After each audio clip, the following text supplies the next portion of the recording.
Bonsoir.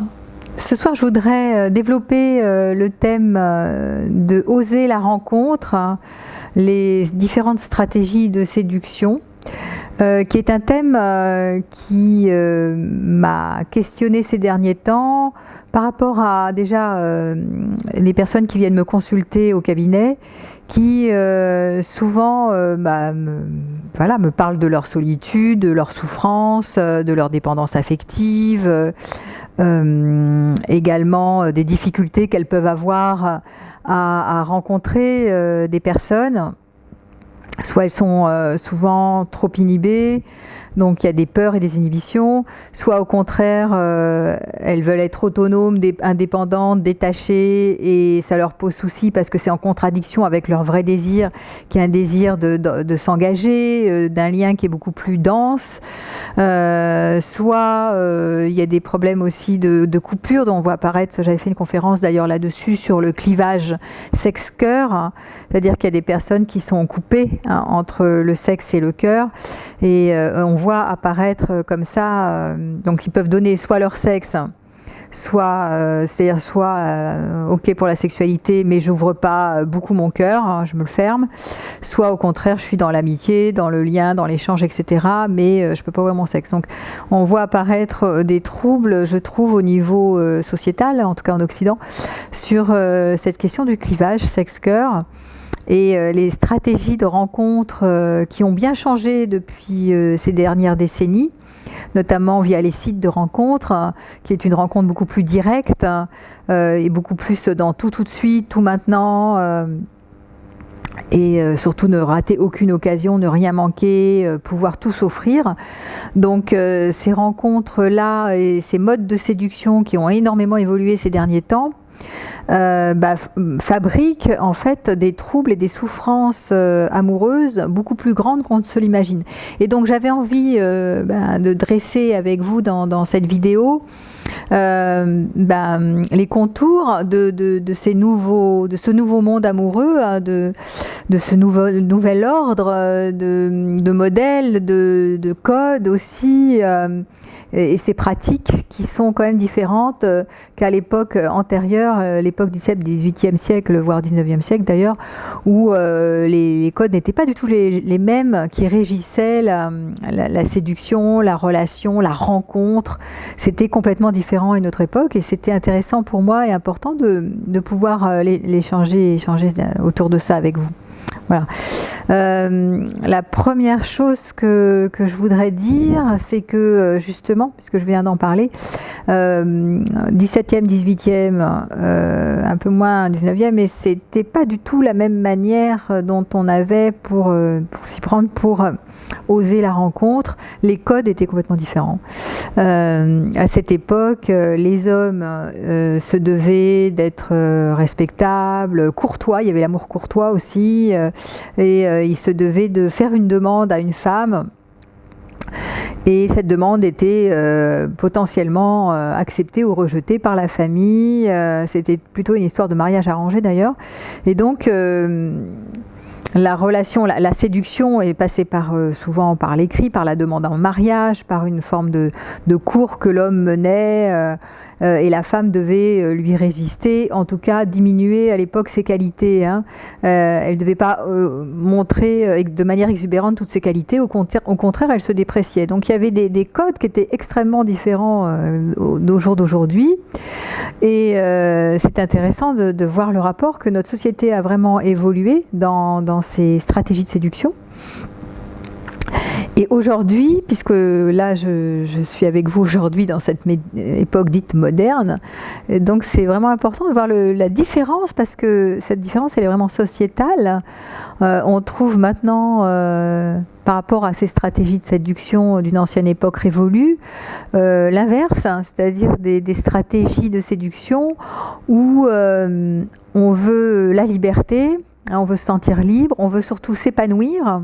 Donc on est dans un culte extrême de l'épanouissement personnel, le développement personnel, l'accomplissement, on entend partout, s'accomplir, se réaliser, atteindre ses objectifs. Donc on voit tout le monde, tout le milieu du coaching, le milieu du développement personnel, je venais de le dire, la thérapie, etc., se réaliser, ça devient la panacée.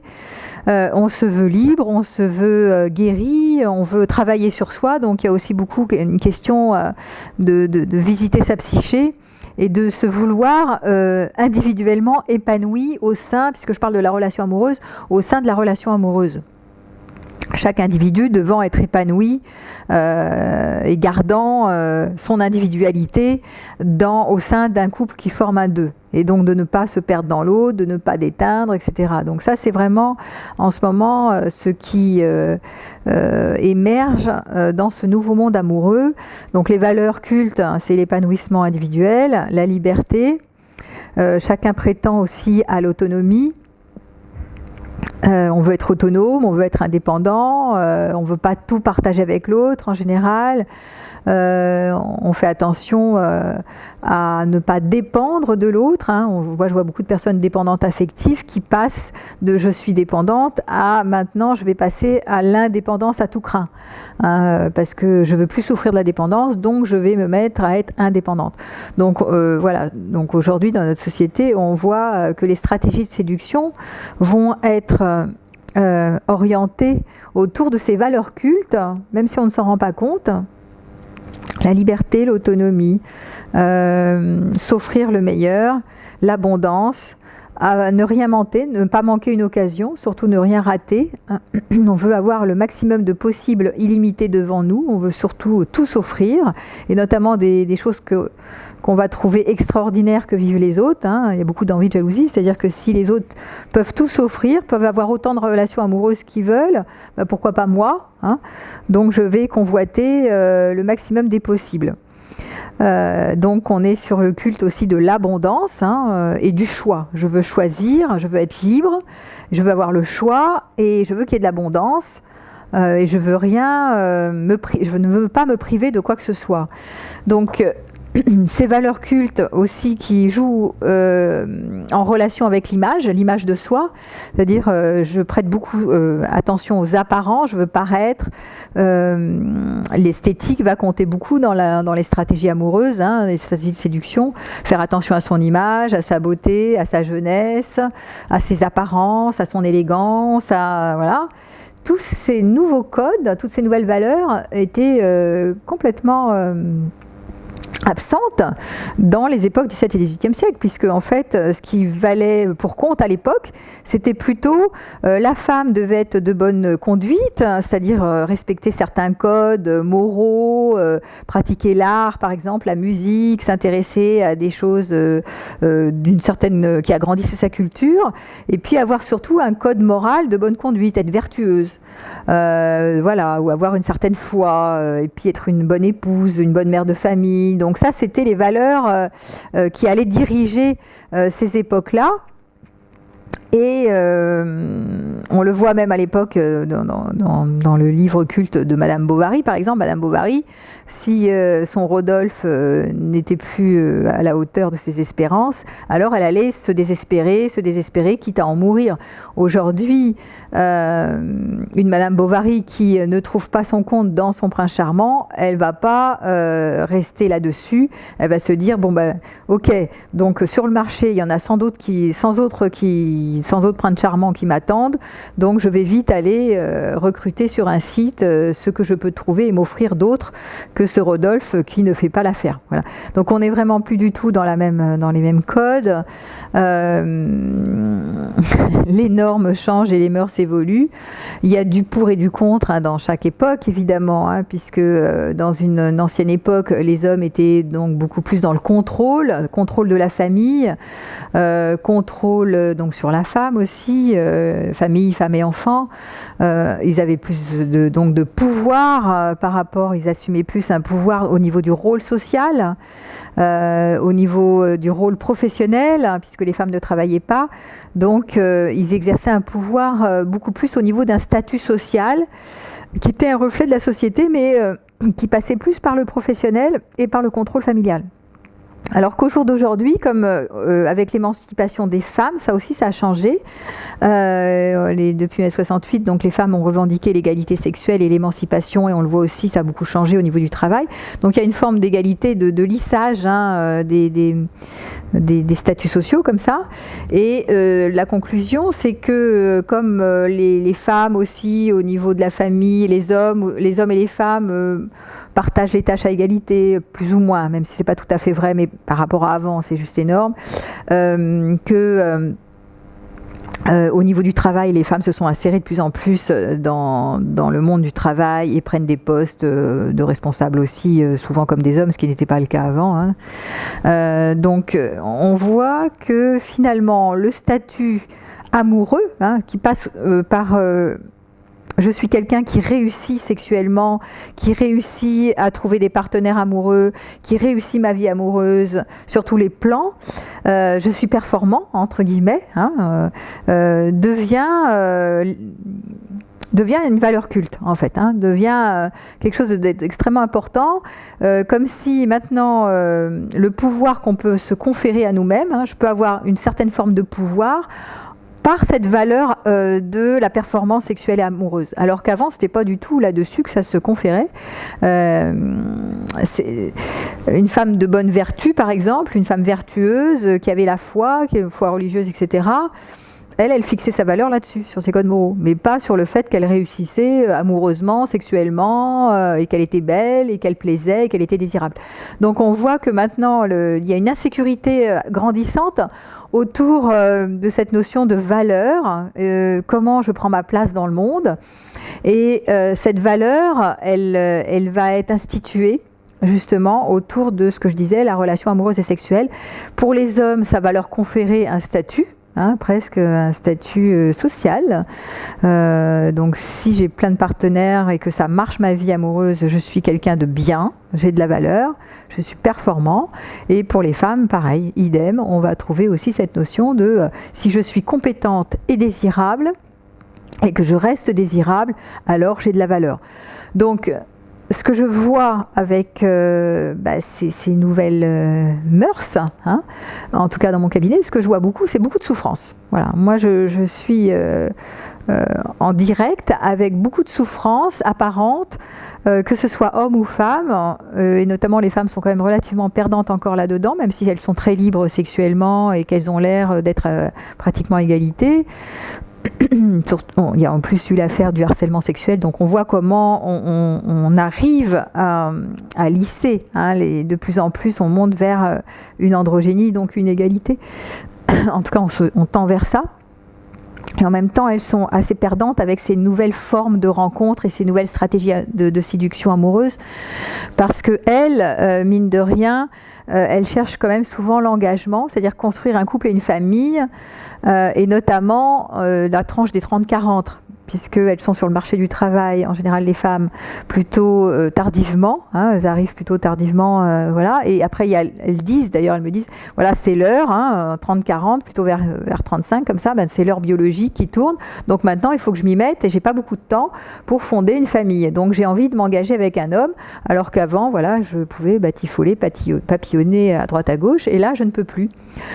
Donc se pose la question plus pour les femmes qui ont un souhait d'engagement par rapport à un souhait de construction d'une famille pour protéger leurs enfants, alors que les hommes ne sont pas forcément tous là-dedans. Plus facile peut-être pour eux, ils ont moins probablement ce désir d'engagement, et surtout de garder ce statut, ce pouvoir par l'image d'être performant sexuellement et amoureusement, parce que c'est valorisant pour eux.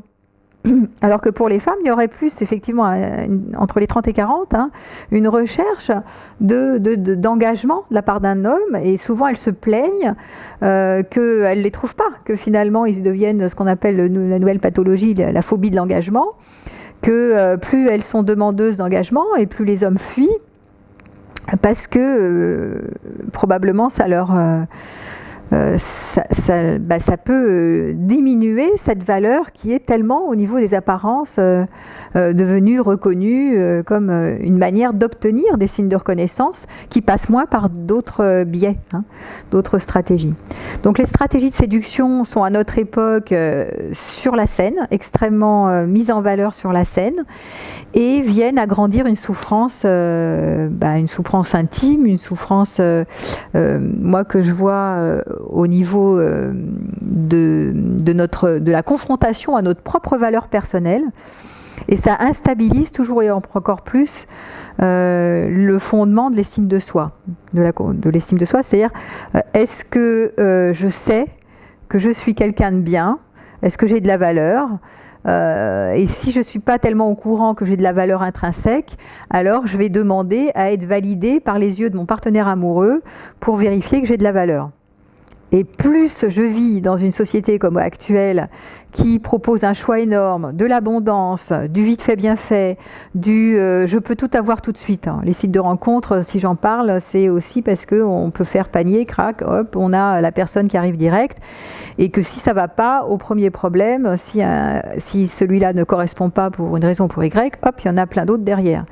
Donc c'est extrêmement confrontant pour l'estime de soi par rapport à sa valeur, parce qu'on passe son temps à ce moment-là en comparaison, on n'est pas sûr de soi, on se dit mais pourquoi moi et pas celle d'à côté, puis de toute façon si je lui déplais, il a vite fait ou elle a vite fait de partir ailleurs, Donc la notion de je veux choisir et j'ai beaucoup de choix, finalement a l'air assez appétissante, mais finalement est assez synonyme de souffrance et on ne s'en rend pas compte. Ça c'est moins bien vu. Voilà, donc cette histoire de valeur, elle est très mise à mal dans notre société actuelle parce qu'on fait dépendre notre valeur du partenaire amoureux, de notre réussite amoureuse aussi, puisque hommes ou femmes, surtout les hommes, mais aussi les femmes vont se sentir valorisées si elles sont désirables, toujours et encore, belles, féminines, mais surtout désirables. Et ça, le sex appeal. Donc ça, c'est aussi un critère à la mode aujourd'hui, qui n'était pas du tout, beaucoup moins dans une ancienne époque où on ne fondait pas sa valeur sur le sex appeal, alors que là, maintenant, il faut toujours être sexy, garder une attirance physique, un attrait qui soit permanent, qu'on soit toujours jeune, beau, en bonne santé, pas dégradé, pas vieux, tout l'aspect commercial qui va avec, la chirurgie esthétique, les crèmes, les trucs de beauté, etc. Alors on voit ce critère du sex appeal très très fort pour les femmes qui détermine la valeur féminine, la valeur qu'on a sur le marché, qui commence petit à petit gentiment à contaminer le marché masculin, puisque les hommes font un peu comme les femmes maintenant et doivent apparaître très sexy tout le temps. Voilà, donc il y a aussi une grande importance liée à l'image et à l'esthétique. Et tout ça contribue à fragiliser l'estime de soi, puisque tout est mis là-dessus. Pas tout, mais il y a beaucoup de choses qui sont mises là-dessus, puisque si je parle des stratégies de séduction modernes, on tombe sur les sites de rencontres qui ont beaucoup changé. Ça a beaucoup changé la manière de rencontrer les personnes, puisque auparavant, il y a une dizaine d'années, ça existait, mais c'était moins fréquent, moins dans la norme. Maintenant, ça fait 2-3 ans que presque tout le monde, madame tout le monde, monsieur tout le monde, utilise les sites de rencontres. Donc à la limite, on fait comme tout le monde. Ça, c'est normé maintenant. C'est normal de faire comme ça. C'est moins normal d'aller au bal, de faire tapisserie, d'aller dans des bars ou d'attendre que des amis nous proposent de rencontrer d'autres amis. Donc, presque c'est démodé. Ça se fait encore évidemment, ou d'aller dans des boîtes de nuit ou des choses comme ça, des bars branchés. Ça se fait encore, ce qu'on appelle la rencontre naturelle, ou au travail, ou au métro, dans le métro, ou je ne sais pas où, la rencontre naturelle. Mais presque, ça a tendance à devenir démodé, tant les sites de rencontres prennent de l'empreinte, tout ce qui est nouvelle technologie et puis rapidité surtout, tout va vite, on veut tout de suite. Et donc, il y a énormément d'effets secondaires qui n'ont pas été encore beaucoup analysés, même s'il y a pas mal d'avantages, puisque finalement, oui, on reste chez soi, on n'a pas beaucoup besoin de faire des efforts. On n'attend pas grand-chose, on n'a plus envie d'attendre le prince charmant ou la femme idéale. Voilà, il y a le marché qui offre. Hein. Donc on est presque sur des sentiments, dans une société de sentiments capitalistes, on pourrait dire ça comme ça. Et il y a le choix, l'offre et la demande. Et donc sur ce marché de l'abondance, comme sur une étagère, il pourrait y avoir plein d'objets. Et on pourrait se dire, tiens, bah voilà, si cet objet me convient pas, passons à l'objet suivant. Hop, je vais prendre l'autre et hop, on est remplacé comme ça. Donc c'est vrai que notre valeur, elle est extrêmement fragilisée. Et donc la souffrance que je vois apparaître dans mon cabinet, elle est vraiment très en lien avec cette insécurité de la valeur de soi.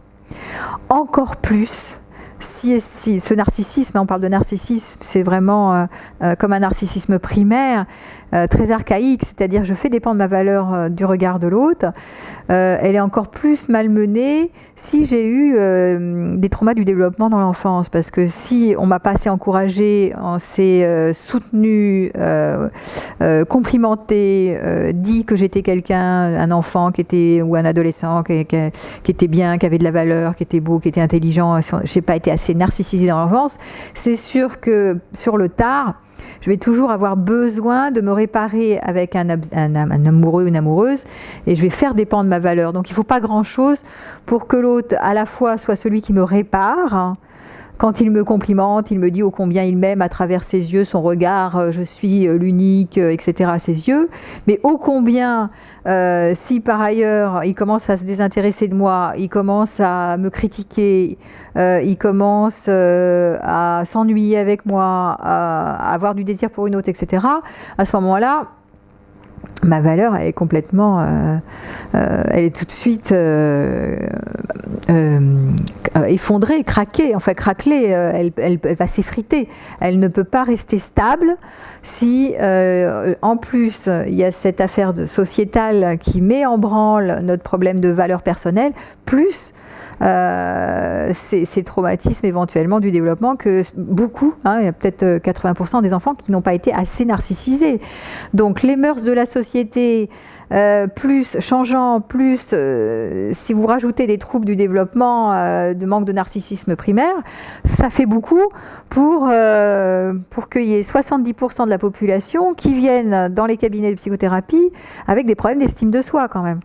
Donc, et la relation amoureuse va être un des vecteurs vraiment, un des vecteurs majeurs pour que les personnes invalident leur valeur.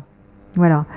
Ou viennent la confirmer ou l'invalident. Mais c'est extrêmement tendancieux en ce moment. Nous vivons une époque qui a l'air sympathique, joyeuse, où tout le monde a l'air de se trouver plus libre, plus...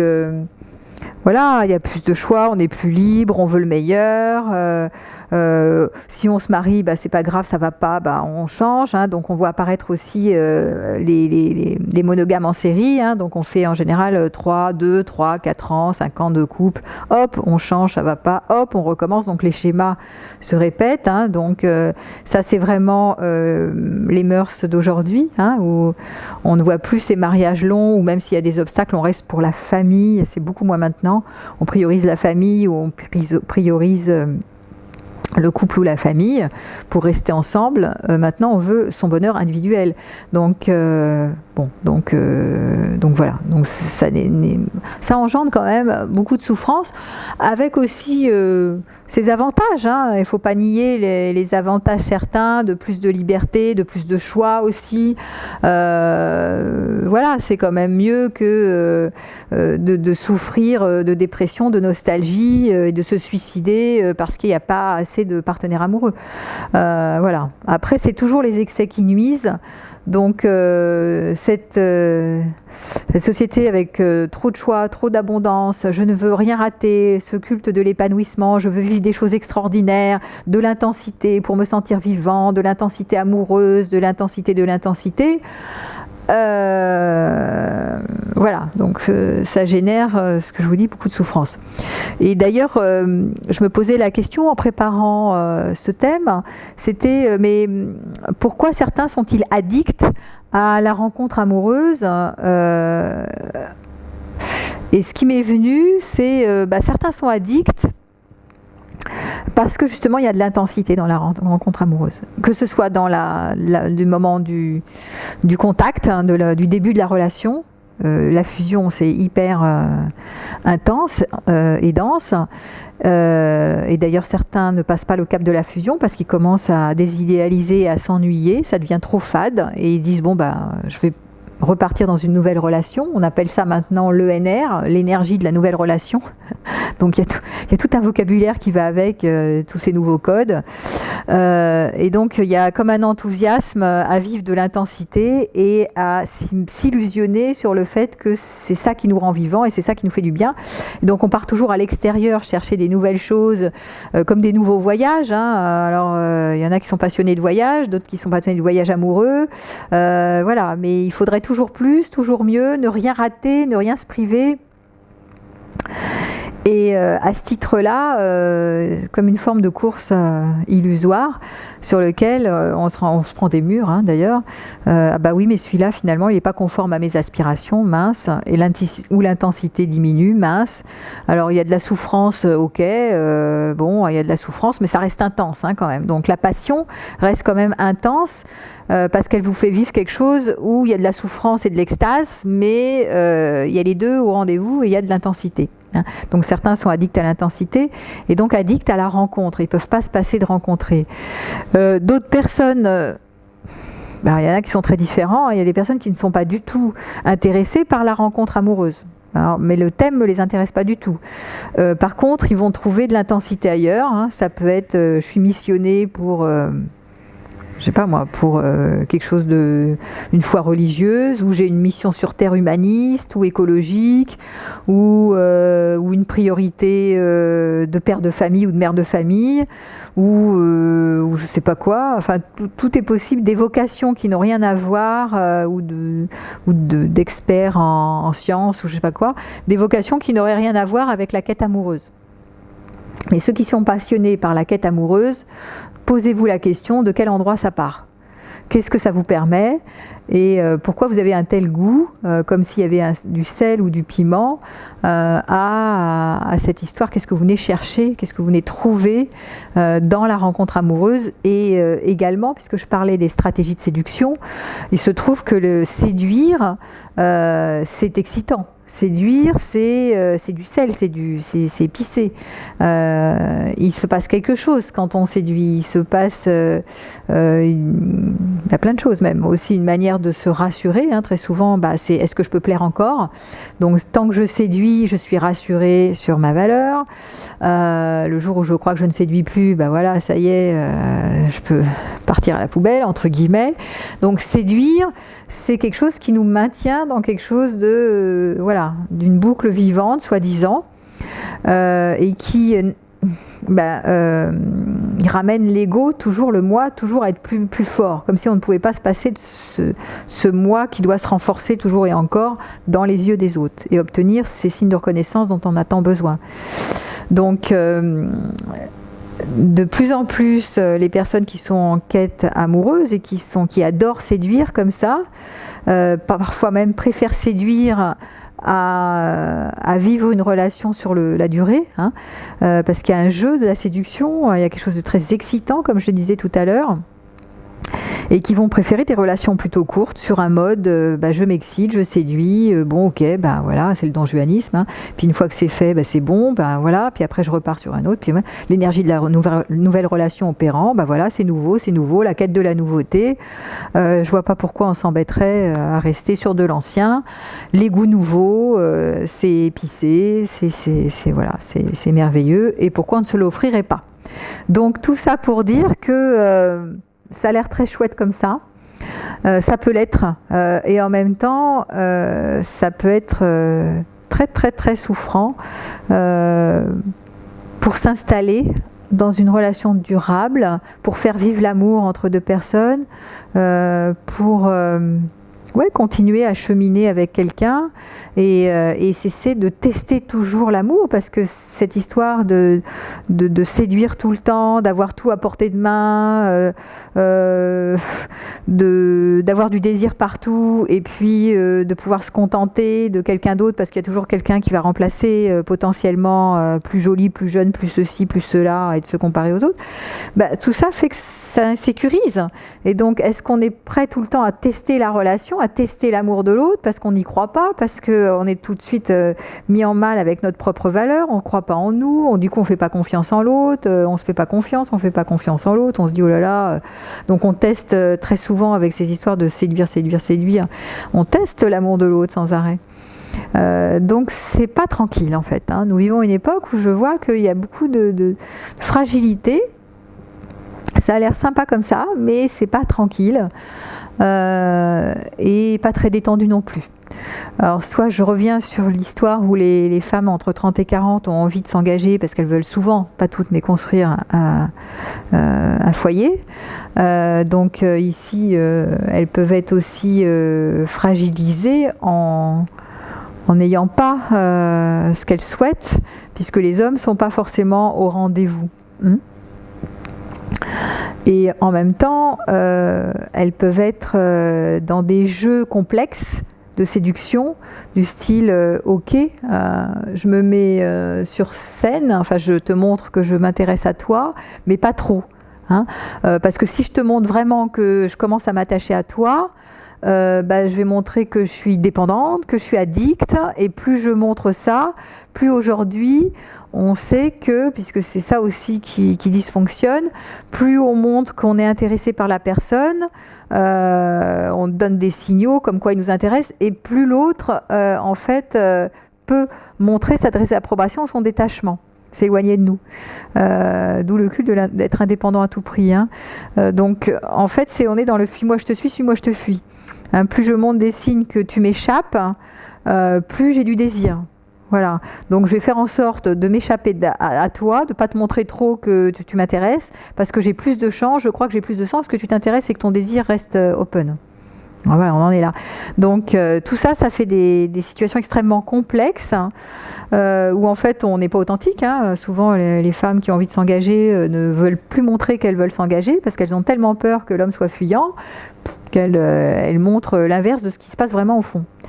Et puis du côté des hommes, c'est parfois pareil. Hein. Ils n'osent pas vraiment déclarer leur flamme parce que parce qu'ils se disent j'ai peur. Et aussi ils peuvent avoir peur du rejet. Hein. Il n'y a pas que les femmes qui peuvent avoir peur du rejet. Et puis puis ils se disent tant que je plais, que je séduis et que ça marche, c'est pas dramatique. Donc ils ont plus de mal aussi, comme ils ont souvent du mal, les hommes, à être sur leur monde émotionnel, à exprimer leurs sentiments. Pas tous, mais pour beaucoup, d'être plus en mesure de se laisser conduire par leur cœur, leurs sentiments, et de pouvoir les exprimer ouvertement. Donc ils sont souvent comme ça, un peu en défensive. Et les femmes qui n'osent plus non plus montrer leur attachement, donc ça devient une époque où nous traversons beaucoup, je trouve, de détachement émotionnel, comme si pour se guérir de trop d'attachement, fallait se montrer détaché. Voilà. Donc soyons détachés, ne montrons pas trop nos sentiments. Hein, faisons comme si on gère tout, on assume, voilà, l'autonomie. Hein, et dans les modes de séduction d'aujourd'hui, restons tièdes, ne montrons pas trop, hein, puisque on sait que si on peut être convoité, si on échappe, hein, si on est rare, si on n'est pas tout le temps présent sur le terrain, à ce moment-là, on croit qu'on risque plus d'être convoité et désiré. Bon, c'est compliqué. Hein. Donc la rareté aussi, hein, vous verrez que les objets rares, on parle comme des produits, mais les personnes qui sont très choisies, hein, c'est-à-dire qui ont des attraits où tous les yeux convergent sur ces personnes-là, qui ont beaucoup d'attrait parce qu'elles répondent au canon de l'époque, et bien celles-là sont très convoitées et sont des personnes qui deviennent assez rares. Et donc on s'intéresse plus à ces personnes qui sont rares qu'aux personnes, qu'à celles qui sont plus communes et qui font preuve de moins d'attrait et moins de rareté, qui répondent moins au canon de l'époque. Donc tout ça met en scène un nouveau monde amoureux avec beaucoup de comparaisons, beaucoup d'évaluations et beaucoup de dévaluation de soi à soi. On va très vite se dévaluer, se déprécier, se comparer et se juger et se malmener soi-même, hein, tout en ayant peur aussi de la solitude. Alors parfois, il y en a de certains qui ont tellement peur de solitude qu'ils vont partir quand même se frayer sur les sites de rencontres, mais avec tellement d'inhibition que ça fait vite mal, quoi, hein. On voit aussi, c'est une anecdote, mais on voit aussi apparaître dans les jeux de séduction, comme ça sur les sites de rencontres, des personnes, notamment plus les femmes que les hommes, hein, parce que les hommes, eux, ils savent que pour plaire, il faut paraître ambitieux au niveau du métier, faut avoir encore le métier, hein, c'est plus le métier, il faut montrer qu'ils ont un bon métier, bon, c'est encore un peu comme ça, ou qu'ils ont du pouvoir, ou qu'ils ont une belle voiture, ou je sais pas quoi, enfin des signes extérieurs de richesse, ou un certain charisme. Donc ça, c'est plus masculin, et c'est plutôt cette figure-là qui plaît aux femmes, et pour les femmes, c'est plutôt montrer aux hommes qu'elles sont donc sexy, désirables, et qu'elles ne veulent pas trop d'enfants, parce que si elles montrent qu'elles ont des enfants, etc. Et puis par rapport à l'âge, donc l'esthétique, donc qu'elles ne soient pas trop âgées, qu'elles soient belles, désirables, sexy, voilà, tout ça, donc l'apparence. Donc les femmes sont très contraintes par rapport à ça, et donc souvent elles ont tellement peur de ne pas y arriver, pas être à la hauteur, que on voit très souvent certaines qui donc vont bien vouloir relationner sur texto ou sur mail ou sur ordinateur, mais pas en face à face. Elles vont avoir peur du face à face, donc elles vont faire attendre, rester dans le virtuel pour pas se confronter de visu à la personne, de peur d'être un vilain petit canard et de pas plaire, hein. Voilà. Donc pour les timides, hein, pour les personnes qui sont fragiles au niveau de l'estime de soi, très souvent séduire peut être dangereux, vécu comme dangereux par rapport à des croyances du type j'ai peur d'être rejeté. Si je vais vers, j'ai peur d'être rejeté. Si je vais vers, j'ai peur de ne pas plaire. Je ne mérite pas d'être aimé pour qui je suis. Les autres inscriptions, ça peut être aussi donc je suis pas à la hauteur, je suis un vilain petit canard. Je vais lui plaire comme ça en apparence pendant les 10 premières minutes où je vais montrer de moi une image plutôt plus, mais il va vite se rendre compte dans son fond intérieur, il va vite se rendre compte que je ne suis qu'un vilain petit canard. Donc je ne vais pas aller trop proche, trop vite, me montrer à l'autre parce qu'il va vite voir tous mes défauts, que je ne suis pas à la hauteur. Donc ça, c'est toutes les instances inhibitrices, négatives de jugement sur soi qui amorcent une difficulté au contact et donc qui n'aident pas les personnes à aller vers l'autre, hein. Voilà, ça c'est un peu les croyances qu'on peut avoir sur soi qui sont inhibitrices. Voilà. Donc pour pallier, puisque j'en suis là, pour pallier, pour les timides, là je vais faire un petit développement pour les timides qui ont du mal à aller vers les autres, justement à séduire facilement, aisément, alors que d'autres sont plutôt stables au niveau de leurs valeurs et se disent bon allez, je vais y aller, hein.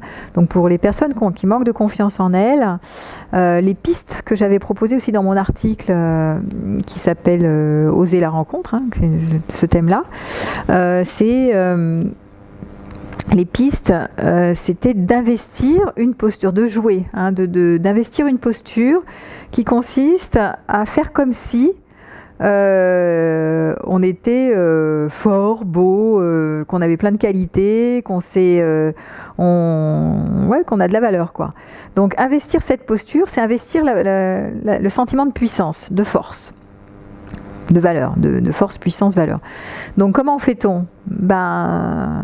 Une des manières que j'ai trouvées tout au long de mon parcours expérimental amoureux, c'est la puissance, c'est le premier chakra, c'est en bas, hein, c'est l'affirmation, quelque chose à voir avec l'enracinement, avec ça c'est moi. Voilà, je suis cap, quelque chose comme ça. Et c'est pas dans le yin, la réceptivité, l'esprit, l'élévation, le subtil, la sensibilité. Non, ça c'est un autre élément.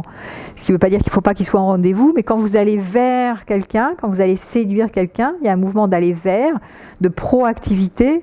Et donc, vaut mieux sentir son côté plutôt masculin et sentir plutôt sa force et sa puissance pour contrarier les anciennes croyances qui peuvent être je ne vais pas plaire, je vais me faire rejeter, je suis sûre que je vais me faire rejeter, j'en suis persuadée, etc. Parce que ça tourne en boucle dans le disque dur. Hein. Donc, se mettre dans une posture de ok, je rencontre ma puissance. Rencontrer sa puissance, ça peut être faire comme si je suis puissant déjà, je joue à faire comme si. Et je peux m'imaginer pour cela, parce que l'imaginaire peut être vraiment un atout, vraiment porteur de quelque chose qui peut m'aider à rentrer dans mon corps et sentir cette sensation de force et de puissance par l'intermédiaire, par exemple, d'un animal. Je peux évoquer un animal prédateur, un animal chasseur, un animal qui va vers, quoi, pas un animal tout mou. Hein. Donc prenez un animal comme, je sais pas, le tigre, le lion, ou n'importe quel animal qui vous parle, qu'un animal qui part en chasse, entre guillemets. Alors, on joue ici, hein. Je suis pas en train de dire que vous êtes en train de chasser vos proies, qui sont des proies humaines, hein. C'est pas ça l'idée, c'est simplement pour rencontrer votre puissance en vous, hein, et de jouer avec ça, en fait, hein, de manière ludique. Donc de vous amuser à sentir ça à l'intérieur de vous et voir si ça change quelque chose dans votre expérience quand vous vous reliez à des animaux prédateurs et pas des animaux victimes, pas des proies. Hein. Voilà. Est-ce que je rencontre davantage, est-ce que je fais l'expérience de ma puissance si je me rallie à soit la symbolique animale, mais vous pouvez prendre aussi la symbolique des dieux, des déesses, par exemple. Moi, j'avais utilisé ça dans un de mes ateliers. Je me rallie à la déesse Diane Chasseresse, ou à Athéna, ou à des femmes puissantes, en fait, hein, ou n'importe quel symbole qui renvoie pour vous la puissance femme ou masculine, ça dépend si vous êtes une femme ou un homme. Donc voilà, donc de rencontrer soi dans sa puissance permet souvent de contrarier les programmes et les modes opératoires de je ne peux pas plaire, je vais me faire rejeter, j'ai été rejetée, parce que ces mémoires sont toujours vivantes en général dans l'organisme, parce qu'il faut voir que quand les petites personnes, quand vous avez été enfant ou ado et que vous avez été vraiment rejeté, on s'est moqué de vous, ou vos premières amours ont été traumatisantes et qu'effectivement vous êtes fait rejeter, bien c'est encore présent dans votre peau d'adulte. Donc vous n'allez pas aller dans la rencontre et dans la séduction avec beaucoup de puissance, mais plutôt avec une timidité et une forme de phobie de la rencontre, une phobie du contact. C'est-à-dire qu'il y a une partie de vous qui a envie d'aller vers, et l'autre partie qui prend la tournante, hein, qui se dit « Oh, je ne vais pas m'engager là-dedans parce que là, je vais me prendre un râteau ». Donc, pour contrarier cela, ce qu'on appelle aussi la phase d'impuissance acquise, hein, c'est je sais, j'ai mémorisé que ça marche pas, donc je pars avec une forme d'impuissance acquise, c'est revenir à une forme de puissance. Donc revenir à une forme de puissance, c'est la rencontrer en faisant l'expérience de la puissance sensorielle. Voilà, c'est pas de la toute puissance, et même si c'est de la toute puissance, peu importe, parce que ça va vous mettre dans un autre état d'esprit que ce qui était connu et mémorisé, et donc de jouer avec ça. Une autre consigne, une autre piste que j'avais donnée à des personnes qui avaient vraiment peur du rejet, donc qui du coup n'utilisaient pas les stratégies de séduction, ou même les sites, même dans les sites, c'est parce que ça a l'air facile comme ça, mais après à un moment donné il va bien falloir se confronter vraiment de visuel avec l'autre, parce que vous n'allez pas rester, ça sert à rien de rester dans le virtuel si vous cherchez à rencontrer quelqu'un. Donc ce que j'avais dit aussi comme consigne, c'était d'aller dans le sens du rejet, c'est-à-dire de partir en ayant la consigne de vous faire rejeter. Allez vous faire rejeter. La consigne, c'est pas de réussir, donc de performer à trouver quelqu'un à la fin de la soirée ou à la fin de l'échange et que ça marche. Donc partez dans l'état d'esprit que vous devez rater, en fait. Hein. Donc là, c'est le système paradoxal. Et donc, du coup, ça enlève l'enjeu de je veux réussir et je ne suis pas à la hauteur. Et je dois performer, hein, puisqu'on est vraiment beaucoup dans ce truc d'efficacité, de performance à outrance. Il faut que ça marche. Donc, si vous sortez du il faut que ça marche et je me fais jeter tout le temps, et vous ne mettez pas d'enjeu, l'enjeu ici c'est de rater, donc de toute façon ça va vous libérer de quelque chose. Donc très souvent en faisant ça, certains ont vraiment trouvé que c'était très libérateur parce que j'y vais en devant me faire jeter, donc en général c'est là où ça marche. Parce que vous serez étonné de voir que finalement quand vous allégez les enjeux, vous rencontrez des fois de manière pas très intelligente non plus, vous ne mettez pas en 4, en 10, en miettes pour trouver des astuces pour plaire, mais vous êtes presque plus authentique. Et même en n'y croyant pas, c'est là souvent ça marche. Pourquoi ? Parce que la rencontre, l'art de séduire, passe beaucoup par comment je sais me mettre en lien avec l'autre. Et donc il suffit de pas grand-chose, arrêtez de vous faire un cinéma, que pour séduire, il faut avoir pratiqué 107 ans, etc. C'est peut-être vrai, il y a peut-être des manières qui marchent mieux que d'autres, hein, comme savoir masser, savoir danser, savoir parler, être un beau parleur, etc. Mais pas que. Ce qui marche très très bien dans l'art de séduire, c'est de savoir se mettre en lien tout simplement. Ça veut dire quoi ? Ça veut dire s'intéresser à l'autre. Ça veut dire être curieux de ce qui se passe chez l'autre. Donc investiguer, poser des questions, s'informer, connaître son univers. Voilà. Et mobiliser de l'empathie. Ça aussi, ça marche très très bien. C'est l'empathie, c'est la capacité de se mettre à la place de l'autre et de sentir ce qu'il sent. Ça ne veut pas dire pleurer à sa place quand il est malheureux, mais c'est juste, c'est plus être en capacité de se mettre à sa place et rester à votre place. Donc, si vous devenez empathique et que vous vous intéressez beaucoup à l'autre quand vous commencez des rencontres, vous êtes curieux, c'est l'état d'esprit de curiosité que vous allez cultiver, en général ça va marcher. Parce que là vous vous mettez en lien et aujourd'hui même les neurosciences ont montré que quand vous êtes en empathie avec quelqu'un, il y a ce qu'on appelle la résonance positive. C'est-à-dire qu'il y a des zones d'ondes qui sont activées de la même manière chez vous et chez l'autre, qui résonnent en même temps par des phénomènes de neurones miroirs. Et donc vous êtes en résonance. Et tiens, il a l'air bienveillant, il a l'air sympathique, il y a quelque chose qui se passe entre toi et moi, je m'intéresse à toi, du coup, je m'ouvre à toi, tu t'ouvres à moi. Voilà, il y a quelque chose qui peut passer dans le fait de je développe mon intérêt à toi. Et je m'ouvre à ton monde et en retour, en général, ça donne une permission à l'autre d'en faire autant. Voilà. Donc ce sont des petites choses comme ça qu'il faut connaître pour alléger le système de oh là là, j'ai peur du rejet, c'est compliqué, tout ça. Allez-y simplement en étant curieux. C'est vrai que cette curiosité d'esprit, elle marche très très bien. J'ai envie de rencontrer, parce que j'aime échanger, parce que je suis un être humain, et en tant qu'être humain, j'aime partager, j'aime échanger, j'aime simplement savoir qui tu es, te découvrir. Il n'y a pas forcément à la clé un enjeu de ça va marcher, si vous sortez du résultat, ça va marcher, ça va pas marcher, il faut qu'on fasse un couple, c'est dans l'urgence, maintenant c'est l'heure, voilà, je suis en souffrance parce que je sors d'une rupture, vite, il m'en faut un autre. Donc si vous allégez le système et que vous êtes assez tranquille, parce que vous avez déjà le goût de vous-même, et que vous êtes content d'être tout seul, vous aimez qui vous êtes, vous avez trouvé une forme de quiétude dans la solitude et dans le goût de vous, à ce moment-là, vous êtes beaucoup plus détaché des résultats. Et quand vous allez dans la relation amoureuse, dans la séduction, dans les premières rencontres, vous y allez un peu plus tranquille. Ça marche, ça marche pas, ça marche pas. Si ça marche, ça me fait plaisir, et peut-être que ça va être juste un lien d'amitié ou ça va rien donner du tout, ou si ça se trouve ça va se construire, mais comme vous savez pas, parce que le futur on connaît pas, donc autant être dégagé des résultats. Voilà. Et donc ça, c'est y mettre moins d'enjeux, alléger les enjeux, y aller simplement pour le plaisir de rencontrer, le plaisir de se mettre en lien avec l'autre. Pourquoi ?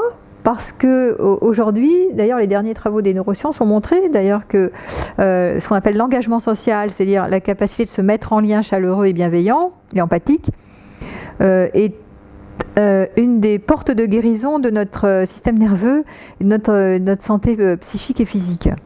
Hein. Donc ça vient stabiliser notre système en fait.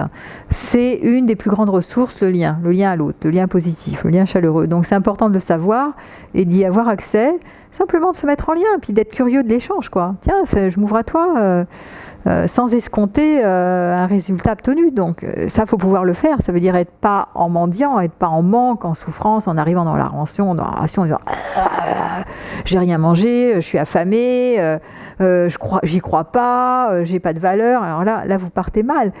Mais plutôt d'être plutôt dans quelque chose de beaucoup plus léger et notamment d'être dégagé des résultats. Voilà, et dégager aussi du schéma que vous fabriquez autour de je veux ça. Si j'ai pas cette sexualité extraordinaire que j'ai déjà vécue, certains sont addicts à la sexualité, d'autres à l'état amoureux, et d'autres à l'état amoureux et à la sexualité. Donc quand vous avez une représentation de il me faut ça parce que c'est ma drogue, il me faut ça parce que si j'ai ça je vais être heureux, cette fameuse course au bonheur individuel, la quête du bonheur, l'épanouissement. Donc si vous lâchez un peu ce truc d'être épanoui tout le temps et encore plus, que ça se passe par la sexualité ou par l'état amoureux, vous dégagez-vous des résultats et vous allez être beaucoup plus léger dans la rencontre, elle va où elle va, hein, avec beaucoup plus de simplicité et de dépouillement. Voilà. Et de naturel aussi, parce que la spontanéité, le naturel, il ne peut pas venir et jaillir quand vous êtes complètement pris par les enjeux que vous y mettez. Donc voilà, des conseils que je peux donner par rapport à ça. Voilà, qu'est-ce que je pouvais dire aussi? Peut-être à savoir que des études ont été faites pour les attirances entre femmes et hommes de manière générale, sur les stratégies de séduction. Donc, on dit que l'homme est actif et la femme est passive. Que l'homme propose et la femme dispose. Donc, on a 2 millions d'histoires derrière nous, de culture là-dessus, où c'était quand même les hommes qui étaient acteurs, qui allaient vers, hein, qui déclaraient leur flamme, et les femmes étaient plutôt à attendre passivement la demande. Bon, ça a été toutes les 17e, 18e siècle, c'était quand même l'homme qui demandait à la famille. Hein. Et la femme n'osait pas aller vers. Donc ça a été comme ça. On est encore aujourd'hui un peu dans cette disposition, ça change, hein, mais on est encore un peu là-dedans, donc les hommes proposent, les femmes disposent. Ça se modifie quand même, petit à petit, il y a un glissement vers les hommes et les femmes proposent et disposent. Bon. Mais néanmoins, même quand on trouve encore ce côté, les hommes sont plus actifs et les femmes sont plus passives, en fait, elles ne sont pas tant passives que ça. Parce qu'on a remarqué que dans certaines études qui ont été faites, elles émettent beaucoup de signes non verbaux. C'est-à-dire que même quand elles se font... quand il y a un homme qui amorce la rencontre et l'échange, elles vont par exemple, elles ne s'en rendent pas toujours compte, passer la main dans les cheveux ou incliner de la tête ou faire un sourire, le sourire surtout. Le sourire, c'est très féminin et on apprend aux petites filles à sourire et c'est bien de sourire. Alors qu'à partir de 13 ans, très souvent les garçons, eux, vont sourire de moins en moins par rapport aux filles qui vont sourire de plus en plus parce qu'elles savent... intuitivement que c'est parce qu'elle sourit qu'elle risque d'être attirante et désirable. Alors que les garçons, eux, vont apprendre à faire plutôt les gros durs, à pas pleurer, à sourire de moins en moins, pour être appréciés justement, pour être désirés. Donc les codes ne sont pas les mêmes. Et il y a beaucoup de codes de la séduction qui passent par le non-verbal essentiellement, hein, pour les femmes. Donc elles ne sont pas si passives que ça, elles émettent des signaux. Et d'ailleurs, il a été prouvé, hein, que... quand vous êtes en lien, hein, le regard va beaucoup jouer. Regarder l'autre, hein, va agrandir les résultats de tu me plais, je te plais. Regarder, sourire, se sourire. Et aussi, qui sont des trucs de bébé en fait. Hein. Si maman me regarde et elle me sourit, ça y est, je suis en sécurité. Donc, ça va être important de connaître ça et pourquoi pas de l'utiliser à bon escient, hein, mais de vous regarder, de sourire, aussi le contact, le toucher. De nouveau, c'est les besoins des nourrissons, hein, donc de se sentir touché. Mais le toucher doit être extrêmement fin et subtil. C'est un léger contact. On a remarqué comme ça dans les stratégies de séduction que quand quelqu'un passe, qui vous regarde et qui passait juste mettre une main sur l'épaule ou un léger contact sur le bras, la personne se retournait derrière. C'est-à-dire qu'il y avait plus de réussite que si elle ne touchait pas. Voilà, ça avait été organisé comme ça, comme enquête.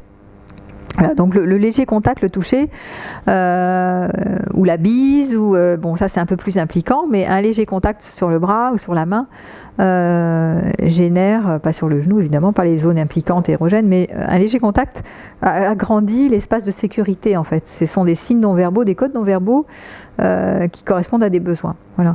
Donc c'est des petites choses que c'est bon de savoir, ça ne va pas tout suffire pour vraiment vous mettre dans des stratégies de séduction qui marchent, hein. Mais voilà, ce sont des pistes qui peuvent orienter, sachant que pour moi la meilleure piste c'est quand même d'alléger les risques évalués de ça doit marcher, ou si de la performance, ça marche je suis quelqu'un de bien, ça marche pas je suis nul, ça marche, voilà, parce que ça marche pas. Il y a des périodes où vous aurez beau de tout faire, de toute façon, vous aurez beau mettre le paquet, investir, pour que ce soit les sites, que ce soit savoir être un bon danseur, une bonne danseuse, savoir cuisiner, savoir tout ce que vous voulez, mettre tous les atouts dans votre main pour essayer de séduire, et parfois ça va marcher, parfois ça va marcher. Il y a des périodes, parce que tout ne dépend pas de vous. Si vous croyez que vous êtes seul responsable de tout, que vous êtes au contrôle, et que à cause de vous, grâce à vous, ça marche ou ça marche pas, vous êtes mal parti. C'est comme si vous ignorez que y a des moments, des périodes, on est moins rayonnant, il y a des périodes où les autres, pour des raisons XY qui leur appartiennent, vont ne pas vouloir de nous rejeter, quoi. Enfin, entre guillemets, c'est pas forcément du rejet d'ailleurs, c'est juste qu'elles sont pas intéressées parce que elles sont dans leurs problèmes, elles ont autre chose, je sais pas quoi, ça n'a rien à voir avec nous. Donc prendre tout personnellement en se sentant sur-responsable de tout, ça, c'est une bonne manière de se maltraiter, de se faire du mal. Donc c'est bien d'alléger aussi ce côté-là, c'est-à-dire il y a des fois, je vais tout mettre, je vais faire tout ce que je peux pour rencontrer, je vais sortir, je vais multiplier les stratégies, sites, rencontres, amis, etc.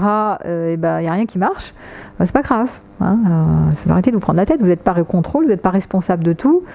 Des fois ça marche, des fois ça marche pas, des fois vous y attendez pas, tiens, je rencontre quelqu'un, c'était pas du tout prévu. C'est parce que probablement des fois vous avez tout lâché, vous avez lâché justement ce qu'on appelle lâcher prise, lâcher l'envie que ça marche, l'objectif, lâcher le résultat, lâcher la valeur. J'ai de la valeur, j'ai pas de valeur. Une fois que des fois tout lâche, que vous commencez à être vraiment là où vous êtes maintenant, aligné avec votre moment présent de plus en plus, et que vous prenez les petits riens du quotidien en ayant une plus grande gratitude sur ce que la vie vous offre, et d'aller avec la vie qui va avec ses hauts et ses bas, avec le mouvement, j'ai pas, y a pas, c'est beaucoup plus simple. Parce que les choix se feront de toute façon, il y aura des choses qui vont se faire. Mais voilà, vous savez pas, vous pouvez pas présager de ce qui va se passer, mais c'est plutôt d'aller avec le courant de la vie, quoi. Voilà. Et là, c'est plus les enseignements spirituels qui aident que les stratégies de séduction qu'on va trouver dans les techniques de développement personnel, s'accomplir, avec les coachs, etc. Ne sont pas inintéressantes, hein, mais ça reste limité parce qu'à un moment donné, on a beau faire tout ce qu'on peut. Je crois que ça ne dépend pas que de nous, hein, qu'on rencontre des partenaires avec qui ça va matcher.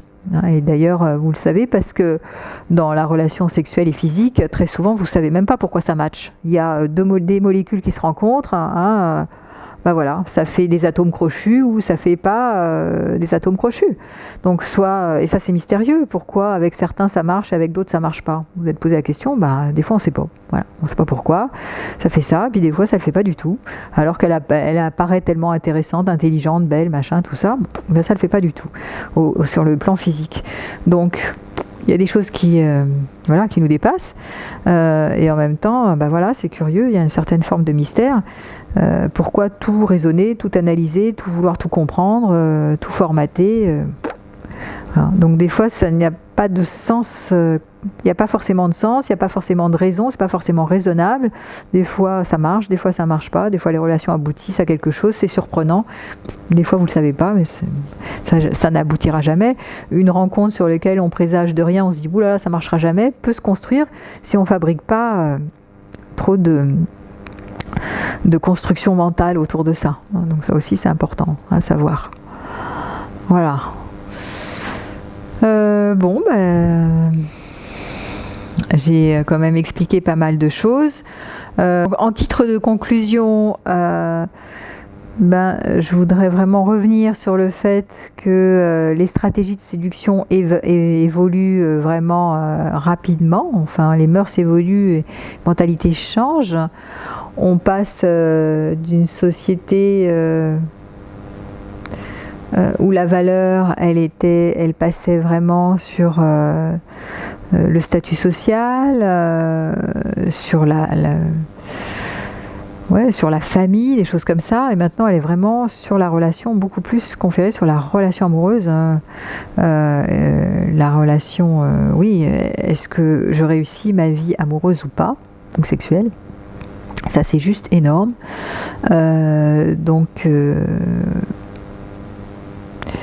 On voit vraiment une très grande modification. C'est vrai que ces histoires, ça interpelle, ces histoires de sites de rencontres, parce que c'est vraiment des phénomènes extrêmement nouveaux et très rapides.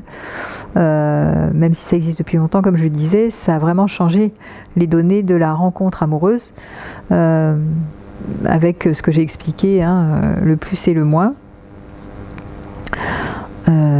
Et donc ça questionne beaucoup sur comment je vais m'en sortir avec tout ça, comment je vais être me sécuriser, arrêter de remettre toujours en question ma valeur dans la relation amoureuse, quoi.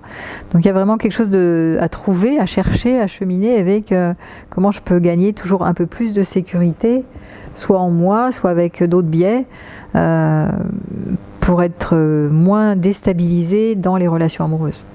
Voilà. Alors là, ça reste ouvert, les questions restent ouvertes, il n'y a pas toutes les réponses ne sont pas dans la nature. Il y a vraiment cette question qui taraude là, qui est vraiment, on avance vers plus de liberté, certes, une faune amoureuse beaucoup plus diversifiée, on passe d'un mode amoureux très monogame à des modèles amoureux beaucoup plus ouverts, ça et on avance vers ça, beaucoup plus, avec beaucoup plus de liberté. Donc ça va encore changer dans les années à venir, à mon sens, et assez vite. Et par rapport à ça, fragiliser vraiment cette histoire de valeur personnelle, donc à trouver des formes d'apaisement, de détente, de tranquillité à l'intérieur, peut-être autres que celles qu'on s'imagine. Voilà, donc ça reste à penser, à creuser, à imaginer. Mais la question reste vraiment intéressante. Voilà.